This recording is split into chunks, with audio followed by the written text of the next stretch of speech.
రైతన్న సంతోషం సంక్షేమమే ధ్యేయంగా నాడు ఇచ్చిన మాటను కూటమి ప్రభుత్వం నిలబెట్టుకుంది. సూపర్ 6 హామీల అమలులో భాగంగా గౌరవ ముఖ్యమంత్రి శ్రీ నారా చంద్రబాబు నాయుడు గారి నాయకత్వంలోని కూటమి ప్రభుత్వం కేంద్ర భాగస్వామ్యంతో అమలు చేస్తున్న పీఎం కిసాన్ అన్నదాత సుఖీభవ పథకం రైతు కుటుంబాలకు అండగా నిలుస్తోంది. ఈ పథకం ద్వారా మొదటి విడత 7,000 రూపాయలు, రెండవ విడత 7,000 రూపాయల చొప్పున 6,309 కోట్లు రైతన్నల ఖాతాలో జమ చేశాం.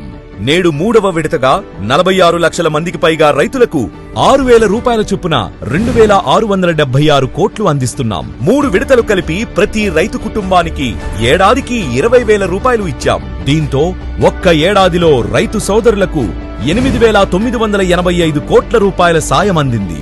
ఇది కేవలం ఆర్థిక సాయం మాత్రమే కాదు, రైతన్నకు, వ్యవసాయ రంగానికి ఇది కూటమి ప్రభుత్వం అందిస్తున్న భద్రత.